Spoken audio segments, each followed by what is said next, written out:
Good morning everyone.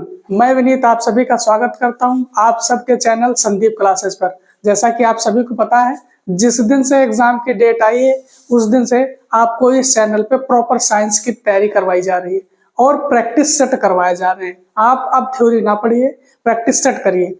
आप question ज्यादा से ज्यादा पढ़िए, क्योंकि अब टाइम ही ऐसा है कि क्वेश्चन आपको ज्यादा से ज्यादा देख के जाने हैं। और साइंस इस तरीके से पूछ रहा, पूरी साइंस नहीं पूछ रहा, बट कुछ कुछ टॉपिक हैं जो प्रॉपर पूछ रहा है।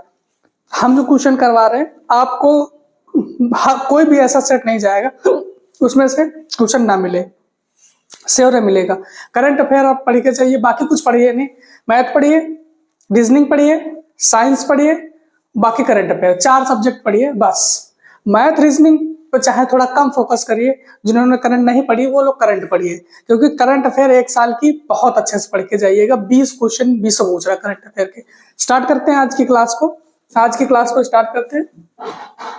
आज क्लास का पहला क्वेश्चन है किसी कार्बनिक यौगिक में एक प्रक्रियात्मक समूह का निर्धारण करता है। तो प्रक्रियात्मक समूह का जो निर्धारण करेगा वो कौन करेगा? आणविक द्रव्यमान करेगा, या कार्बन श्रृंखला की लंबाई करेगी, या रासायनिक गुण करेंगे, या फिर कार्बन श्रृंखला की प्रकृति करेगी। तो जो प्रक्रियात्मक समूह का निर्धारण करता है वो करेगा आपका रासायनिक गुण। कौन करेगा? रासायनिक गुण करेंगे। ठीक है, देखते हैं नेक्स्ट क्वेश्चन है एक रासायनिक समीकरण में तीर का सिरा किस ओर इंगित करता है? तीर का सिरा किस ओर इंगित करता है? तीर का सिरा मतलब जैसे आप लिखते हो ना अभिकारक, ये अभिकारक होता है, अभिकारक लिखते हो ना, फिर ये तीर लगाते हो, फिर इसके ऊपर जो लिखना होता है लिखते हो, फिर उसके जो लिखते हो ये उत्पाद होता है। ठीक है, तो कह रहा है ये तीर का सिरा किस ओर इंगित करता है? तो तीर का सिरा किस ओर इंगित करेगा? उत्पाद की ओर इंगित करेगा। अभिकारक जो होता है, अभिकारक जो अभी रिएक्शन जिससे नहीं हुआ है तो वो अभिकारक होगा। ठीक है, जो अब जब हो चुका है वो आपका उत्पाद होगा। तो क्या होगा? अभिकारक होगा नहीं, विलायक नहीं, अभिकारक की परिस्थितियां नहीं, क्या होगा? उत्पाद होगा, जो आपका एरो के सिरे की तरफ इंगित कर रहा होगा। देखते हैं नेक्स्ट क्वेश्चन है जब प्रतिरोधकों को श्रेणी क्रम में आर टोटल कैसे R1 R2 R3 ऐसे जोड़ा जाता है, श्रेणी क्रम में संयोजित किया जाता है, तो प्रत्येक प्रतिरोधक में विभवांतर होगा। तो प्रत्येक प्रतिरोधक में जो विभवांतर होगा, आप सोच रहे होंगे समान होगा, नहीं समान नहीं होगा। आप सोचोगे समान रूप से विभाजित होगा, नहीं, क्या होगा? प्रतिरोध के समानुपाती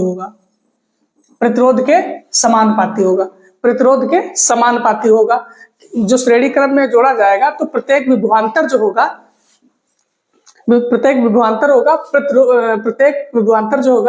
प्रतिरोध के समानुपाती होगा। तो आंसर आपका बी करेक्ट हो जाएगा। देखते हैं नेक्स्ट क्वेश्चन है फेरस सल्फेट क्रिस्टल के बहुत इंपॉर्टेंट क्वेश्चन है, ये very important question.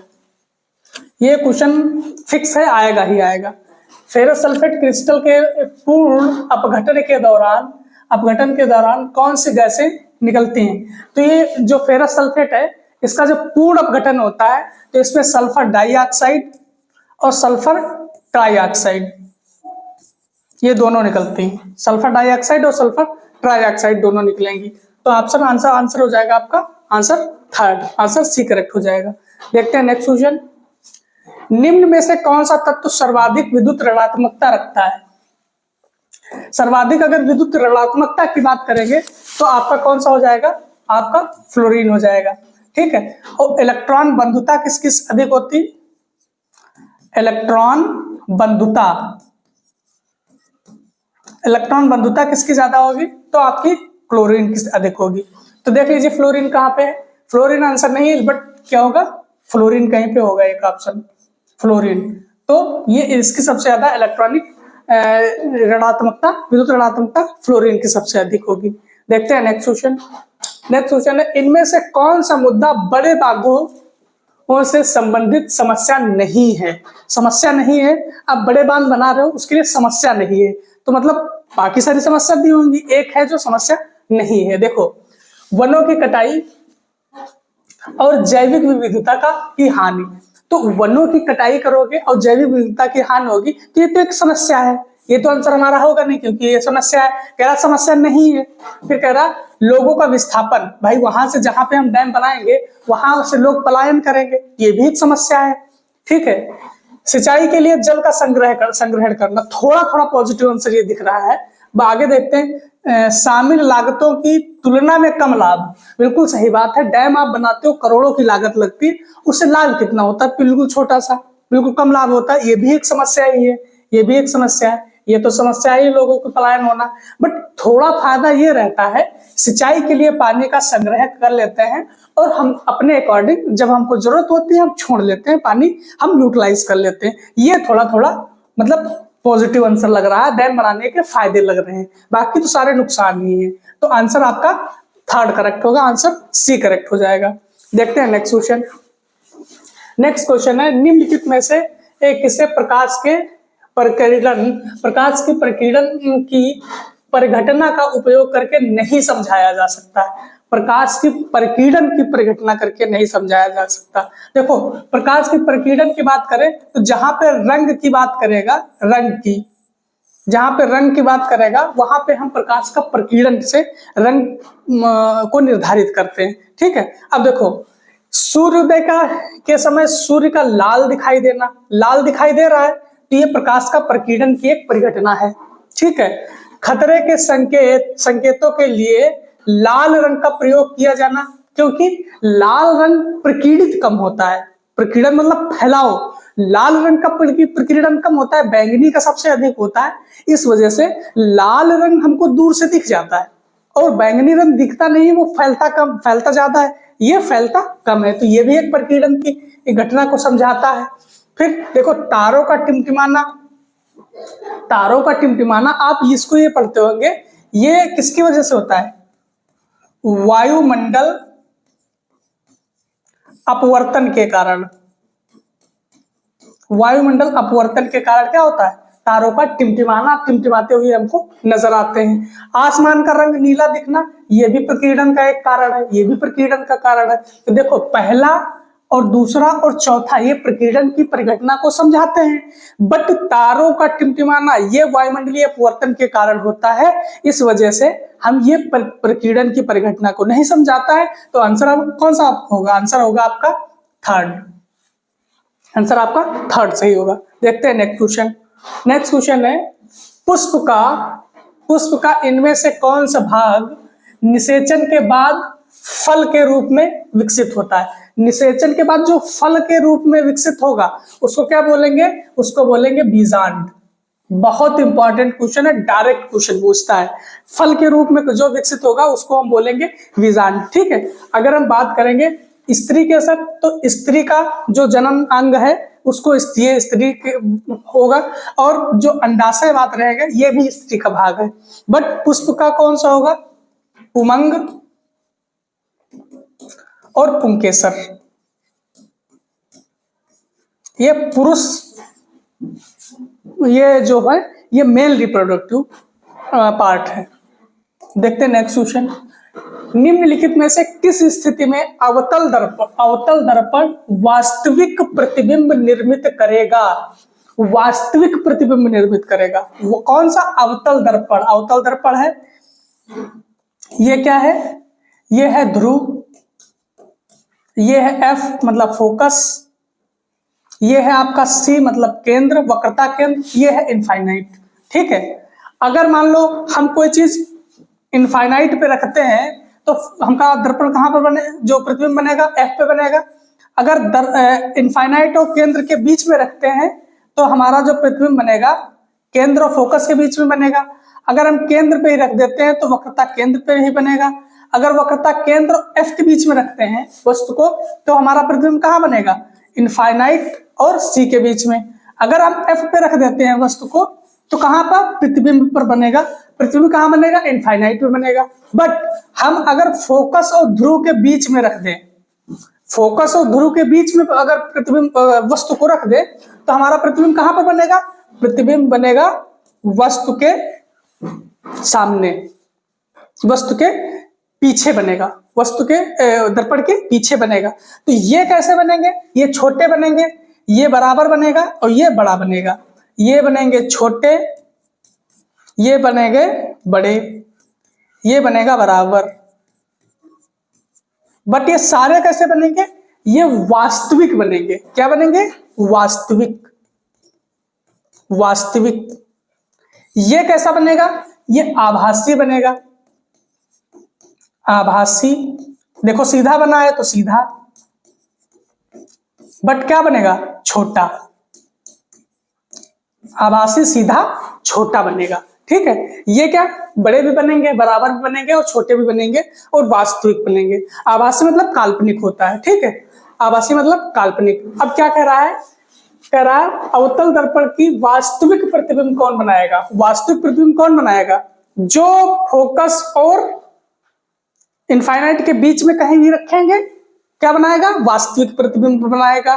But focus और ध्रुव के बीच में रखोगे तो वास्तविक प्रतिबिंब नहीं बनाएगा, क्या बनाएगा, आभासी बनाएगा, मतलब काल्पनिक बनाएगा। देखो जब वस्तु को फोकस और ध्रुव के मध्य रखा गया है, जब फोकस और ध्रुव के मध्य रखा गया है, तब हमारा प्रतिबिंब कहां पर बना है, दर्पण के पीछे बना है, आभासी बना है। तो आभासी नहीं कह रहा, वास्तविक कह रहा, तो ये आंसर गलत हो जाएगा। कह रहा है जब वस्तु को अनंत पर रखा गया हो, देखो अनंत पर रखा गया है, कहां बना, फोकस पे बना है, बट कैसा है, वास्तविक है। कह रहा है वास्तविक ही बनाना, तो मतलब ये सही है, वास्तविक बन गया। अब दूसरा कंडीशन कह रहा है जब वस्तु को फोकस पर रखा गया हो, देखो फोकस पर रखे हो, फोकस पर रखे हो, प्रतिबिंब कहां बना, इनफाइनाइट पे बना, कैसा बना, ये भी वास्तविक बनेगा, तो ये भी सही है, ये भी सही है। तो आंसर कौन सा सही होगा, दूसरा एंड तीसरा। दूसरा एंड तीसरा किसमें, आपका ऑप्शन ए में का है, तो ऑप्शन ए करेक्ट हो जाएगा। दूसरा एंड तीसरा करेक्ट है। देखते हैं नेक्स्ट क्वेश्चन। नेक्स्ट क्वेश्चन है निम्नलिखित में से कौन सी विधि एक शल्य, शल्य मतलब ऑपरेशन, शल्य चिकित्सा पद्धति है जिसका उपयोग पुरुषों को शुक्राणु के स्थानांतरण को रोकने के लिए होता है। पुरुषों का, किसका बता रहा है, ये चीज याद रखना, पुरुषों के शुक्राणुओं को स्थानांतरण के लिए। तो इसको क्या कहते हैं, शुक्र वाहिका को अवरुद्ध करना। देखो डिंब वाहिनी किसमें होगी, फीमेल में होगी। कॉन्डोम का इस्तेमाल किया जाता है, यह शल्य चिकित्सा प्रक्रिया नहीं है। कॉपर टी भी शल्य चिकित्सा प्रक्रिया नहीं, क्योंकि ऊपर शल्य चिकित्सा प्रक्रिया कहा है। तो शुक्राणु वाहिका को अवरुद्ध करना, इसको बोलते हैं वैसेक्टॉमी। वैसेक्टॉमी मतलब शुक्राणु वाहिका को अवरुद्ध करना, जिसको पुरुष की नसबंदी बोलते हैं। तो आंसर कौन सा हो जाएगा, आंसर आपका फोर्थ करेक्ट हो जाएगा। देखते हैं नेक्स्ट क्वेश्चन। नेक्स्ट क्वेश्चन है निम्नलिखित में से किस तत्व की संयोजकता 3 है। संयोजकता 3 है। देखो कार्बन की तो हमेशा 4 ही होती, ठीक है। एल्युमिनियम की कितना होगा, 13, तो 13 होगा 2, 8 और 3, तो इसी की 3 होगी, इसी की 3 होगी। सल्फर की बात करें तो सल्फर की कितनी होगी, 16, तो इसका कितना होगा, 2, 8, 6। मैग्नीशियम का कितना होगा, Mg, मैग्नीशियम, मैग्नीशियम कितना होगा, बट आंसर कौन सा होगा, आंसर होगा आपका एल्यूमिनियम, क्योंकि 3 संयोजकता कह रहा है। तो आंसर कौन सा हो जाएगा, आंसर सेकेंड इज करेक्ट। देखते हैं नेक्स्ट क्वेश्चन। नेक्स्ट है किसी अवतल दर्पण, अवतल दर्पण कह रहा है ना, किसी अवतल दर्पण मतलब नेगेटिव, अवतल दर्पण की वक्रता त्रिज्या R की बात कर रहा है, कितनी, 12 सेंटीमीटर है। नई कीर्तीय परिपाटी की पालन करते हुए मुख्य फोकस, देखो ऐसे देख लो ना,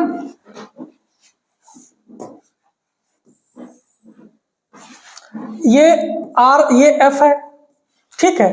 तो कह रहा वक्रता त्रिज्या, वक्रता त्रिज्या R मतलब ये आपका वक्रता केंद्र है, तो ये पूरी R है, कितनी है, 12 सेंटीमीटर, 12 सेंटीमीटर। तो कह रहा है फोकस दूरी कितनी होगी, तो फोकस दूरी कितनी होगी, ये आपकी फोकस दूरी यही ना होती है, ये तो कितनी होती है, F बराबर R/2, मतलब 2 कितना, 12/2, कितना हो जाएगा, 6। और माइनस किस वजह से, क्योंकि अवतल दर्पण बोला है, अवतल दर्पण बोला है, तो -6 सेंटीमीटर। ठीक है, देखते हैं नेक्स्ट क्वेश्चन। नेक्स्ट क्वेश्चन है किसी चालक के प्रतिरोध पर उसकी कोई प्रभाव नहीं पड़ता है, प्रतिरोध पर उसके नहीं प्रभाव पड़ेगा। तो देखो आप रिलेशन जानते होंगे, R बराबर रो एल अपान ए। तो किसका प्रभाव नहीं पड़ेगा? देखो एल का पड़ेगा, पदार्थ का पड़ेगा, और उसके जो अनुप्रस्थ काट का क्षेत्रफल उसका भी पड़ेगा। देखो लंबाई का पड़ेगा, मोटाई का पड़ेगा, तापमान का भी पड़ता है, उसकी आकृति की बनावट कैसी, इस पर नहीं पड़ेगा। तो आंसर कौन सा हो जाएगा? आंसर आपका ए करेक्ट हो जाएगा। आंसर ए करेक्ट हो जाएगा। देखते हैं नेक्स्ट क्वेश्चन। नेक्स्ट क्वेश्चन है एक अवतल दर्पण की, देखो सेम सेट में दो क्वेश्चन सेम तरीके से। एक अवतल दर्पण की 18 सेंटीमीटर, एक अवतल दर्पण है, ये एफ है, ये सी है, ये सी है। वक्रता त्रिज्या कितनी है? 18 है, ये 18 है। वक्रता त्रिज्या 18 है। गोले के पृष्ठभाग से बनाया गया नई कार्तीय चिन्ह परिपाटिका के अनुसार मुख्य फोकस कितना होगा? तो मुख्य फोकस कितना होगा हमको इतना बताना है, इतना। तो कितना होगा? F बराबर R/2। तो R कितना है? 18/2, कितना हो जाएगा? 9। बट -9 किस वजह से? क्या दिया है? अवतल दर्पण, अवतल। तो अवतल में हम इधर बनाते हैं तो इधर वाला माइनस लेते हैं, तो कितना हो जाएगा? -9। आंसर आपका फोर्थ सही होगा। देखते हैं नेक्स्ट क्वेश्चन। नेक्स्ट क्वेश्चन है निम्नलिखित में से कौन सा रसायन ओजोन परत के क्षय का कारण बनता है? तो ओजोन परत के क्षय के बारे में आप जानते हो ना, इसको लिखते कैसे? O3। ओजोन दिवस 16 सितंबर 1987 में ये इसका हुआ था मॉन्ट्रियल प्रोटोकॉल। मॉन्ट्रियल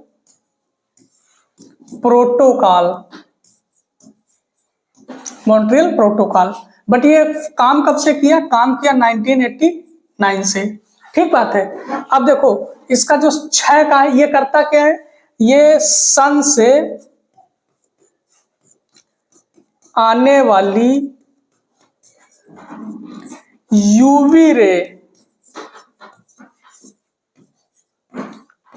रेज को, जो अल्ट्रावायलेट रेज हैं, पृथ्वी पर आने से रोकती हैं, को पृथ्वी पर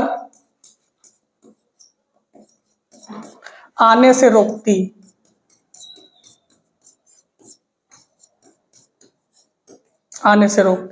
ठीक है। अब इसको देखो, ये ऑक्सीजन के 3 अणु मिलके बने हैं इसमें। ठीक है, तो ये इसका क्षय किससे होता है? होता है CFC से। CFC मतलब क्लोरोफ्लोरोकार्बन से, जो क्लोरोफ्लोरोकार्बन से। तो देखो मेथेन से हो रहा है? नहीं हो रहा है। कार्बन टेट्राक्लोराइड मतलब CCl4, नहीं, इससे नहीं हो रहा है। किससे होता है? क्लोरोफ्लोरोकार्बन। ऑप्शन आपका थर्ड करेक्ट हो जाएगा। ठीक है, देखते हैं नेक्स्ट क्वेश्चन। नेक्स्ट क्वेश्चन है प्रोपेनॉन में कार्बन कितने होंगे? और प्रोपेनॉन में 4 कार्बन एल्डिहाइड, 4 कार्बन होंगे और एल्डिहाइड क्रियात्मक समूह होगा। ठीक है, देखते हैं नेक्स्ट क्वेश्चन। विद्युत जनरेटर विद्युत उत्पन्न करने हेतु चालक को क्या जरूरत होगा? विद्युत ऊर्जा जरूरत होगी। चालक को होती है क्षेत्र में घुमाने के लिए प्रयुक्त क्या होगा? विद्युत ऊर्जा प्रयुक्त होगी। तो इसमें मेरे हिसाब से आंसर, क्योंकि मिसप्रिंट कुछ है, तो आंसर विद्युत ऊर्जा यही होना चाहिए, आंसर पहला। देखते हैं नेक्स्ट क्वेश्चन। नेक्स्ट क्वेश्चन है 1000 वाट, तो P की वैल्यू कितना दे दिया? 1100 वाट। और V की वैल्यू कितना दे दिया? 220 वोल्ट संचालित होता है। तो कुंडली की प्रतिरोध पूछा है, तो P बराबर V इंटू I होता है, तो V बराबर I इंटू R होता है। ठीक है, तो हम I की जगह क्या रख देंगे? V/R, I के स्थान पे। तो V इंटू V/R क्या हो जाएगा? V²/R। तो P बराबर V²/R। ये हो जाएगा। ठीक है, अब वैल्यू पुट कर दो। पी की वैल्यू कितना है 1100, वी कितना दे दिया है अपना 220 इंटू 220 बाई आर। आर को इधर ले आओ, ये कितना आ जाएगा 220 इंटू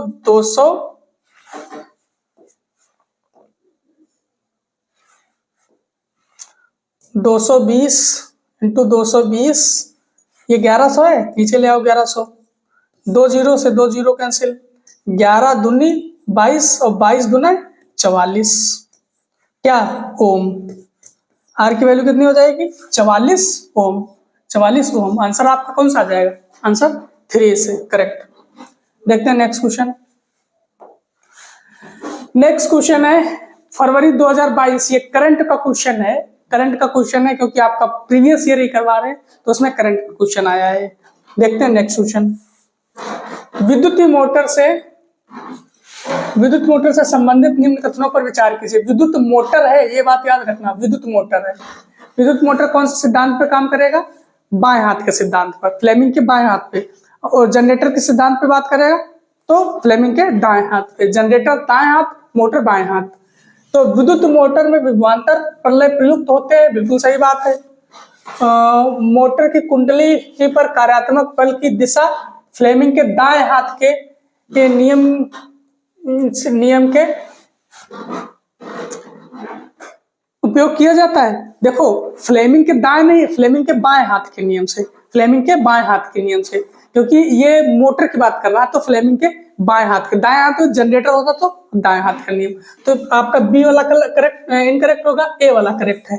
तो ए वाला करेक्ट है केवल, बी वाला नहीं करेक्ट है। तो आंसर आपका सी करेक्ट हो जाएगा। ठीक है, तो कैसा लगा आज का आपको सेशन, अच्छा लगा है तो सेशन को लाइक करिए, अपने दोस्तों में शेयर करिए, चैनल को भी सब्सक्राइब करके रख लीजिए ताकि हमारा आने वाला सेशन आपको वो आए, आप तुरंत उसका बेनिफिट्स उठा सको और अपनी पढ़ाई अच्छे करते रहो। जहां से भी आपको कंटेंट मिलता पढ़ते रहिए। Thank you.